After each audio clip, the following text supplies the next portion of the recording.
Comme annoncé, la fin de ce cours se réalise sous forme de MOOC et nous allons donc terminer la partie que nous avons commencée en présentiel sur les arbres de défaillance et nous allons voir également quelques méthodes industrielles de sûreté de fonctionnement qui sont souvent appliquées.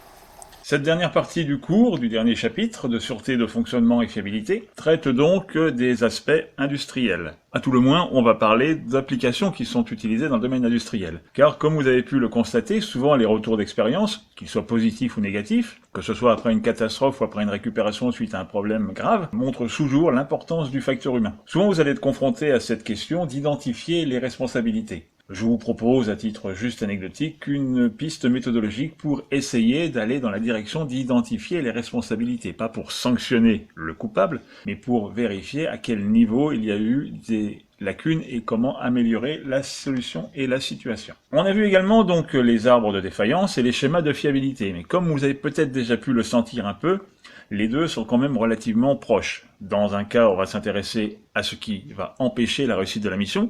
Dans l'autre cas, on va s'intéresser à ce qui va faire réussir la mission.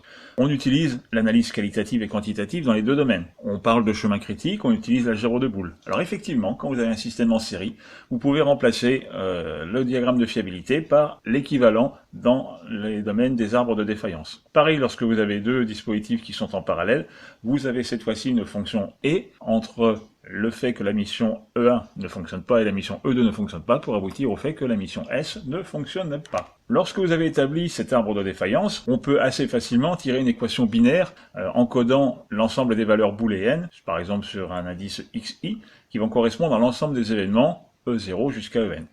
Ces variables vont valoir 1 si l'événement s'est produit, et 0 dans le cas contraire. Les portes logiques vont permettre de relier un peu l'ensemble des opérations. Prenons par exemple l'arbre de défaillance que je vous propose avec une sortie d'événement indésirable qui est liée soit à un événement indésirable E1, soit un événement intermédiaire, lui-même étant la conjonction de deux événements indésirables E2 et E3. Vous pouvez assez facilement tirer une équation binaire pour décrire le fonctionnement de cet arbre de défaillance en posant tous les E égale X par exemple, vous allez réussir à définir grâce à cet arbre une fonction logique booléenne qui vaut x1 plus x2 et x3. L'équation va donc conduire à une table de vérité qui traduit la fonction réalisée par l'arbre de défaillance. Si on considère que la défaillance est une forme de décision du système, on peut créer un diagramme de décision qui va amener au fait que le système va défaillir ou non. Vous traduisez donc le fait que la fonction x1 soit vraie ou fausse avec 1 ou 0, puis x2 si elle est vraie ou fausse 1 ou 0, puis x3, vous arrivez au final à la traduction. Dans le cas d'espèce, les trois premières solutions nous conduisent à la solution 0 et les 5 autres à la solution 1. On peut simplifier également ce diagramme de décision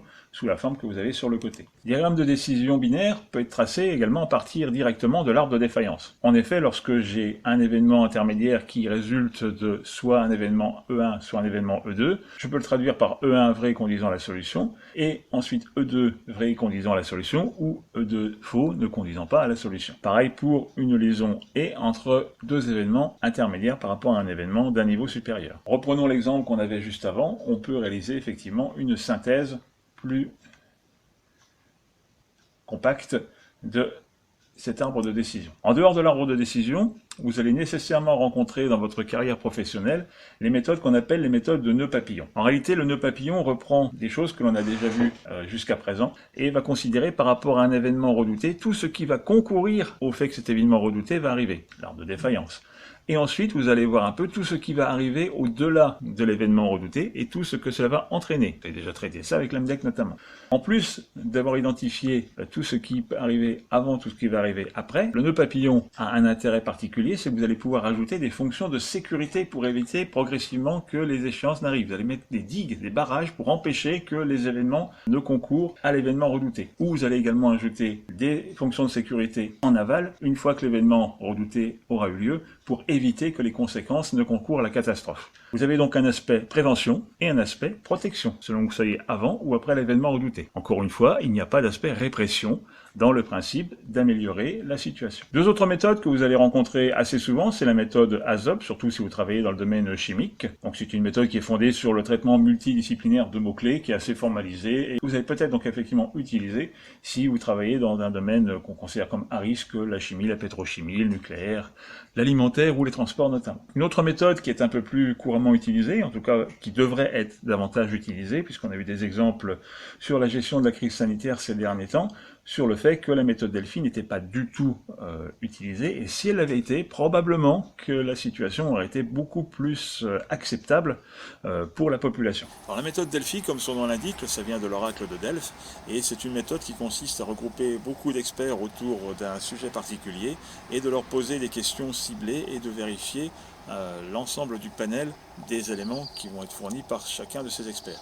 Bien entendu, chaque expert va avoir sa propre opinion et il va y avoir une divergence énorme de point de vue. Si vous regroupez plusieurs experts au moment d'une pandémie, vous pouvez en avoir qui vont vous dire qu'il ne faut surtout pas utiliser le masque parce que ce serait une hérésie, ça doit être réservé exclusivement aux chirurgiens dans les hôpitaux, et d'autres qui vont dire qu'il faudrait pratiquement que tout le monde porte le masque en permanence, y compris à la maison, en train de dormir avec son époux ou son épouse. Progressivement, la méthode Delphi permet de recadrer un petit peu, éliminer les cas extrêmes, et progressivement d'arriver à aboutir à un consensus et à une solution moyenne qui soit la plus réaliste et celle qui soit la plus proche de ce que l'on espère et de ce que l'on atteindra. Vous allez procéder par itération, de manière à obtenir, in fine, un avis qui soit peut-être un avis moyen, mais en tout cas qui soit un avis circonstancié et un avis qui permette d'avoir réellement une aide à la décision possible. Vous allez forcément également entendre parler d'assurance qualité. Il y a différentes étapes qui vont être nécessaires à suivre pour qu'une étude de sûreté de fonctionnement se comporte de la manière la plus qualitative possible.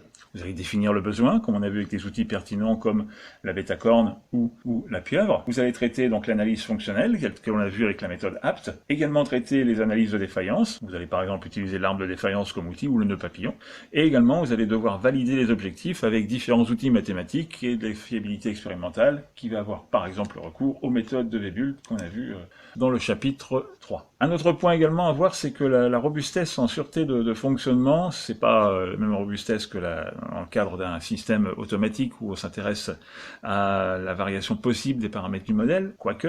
La robustesse, elle va se concrétiser en sûreté de fonctionnement par le fait que nos performances ne vont pas être dégradées malgré le fait que l'utilisation du produit ne va pas être forcément ce qui était prévu au départ, mais qu'il va y avoir des variabilités également de la fabrication, et également que nos produits vont vieillir au fur et à mesure du temps. Donc la logique de robustesse, c'est de trouver un compromis entre les performances à satisfaire et l'immunité au bruit. On va valider également ça par des calculs, des simulations, des modélisations, des essais, et également dimensionner, comme on l'a vu en fin du chapitre 4, en termes de contraintes et résistance. La robustesse va également demander de la modélisation, notamment de définir des critères qui soient mesurables pour définir comment notre système va réagir, et également définir des profils de mission avec beaucoup de facteurs pénalisants. Vous allez souvent traiter également ce qu'on appelle le pire cas, c'est-à-dire que vous allez avoir un profil de mission avec des cas enchaînés et le principe de la loi de Murphy va s'appliquer pour essayer de voir comment votre système va réussir à être résilient ou à fonctionner correctement malgré l'accumulation des handicaps au fil de l'expérimentation. Vous allez devoir également identifier des lois de défaillance. Donc, comme on l'a vu, c'est assez facile en électronique, c'est un petit peu plus difficile quand on a des systèmes mécaniques. Et vous allez également rechercher des solutions qui vont essayer de limiter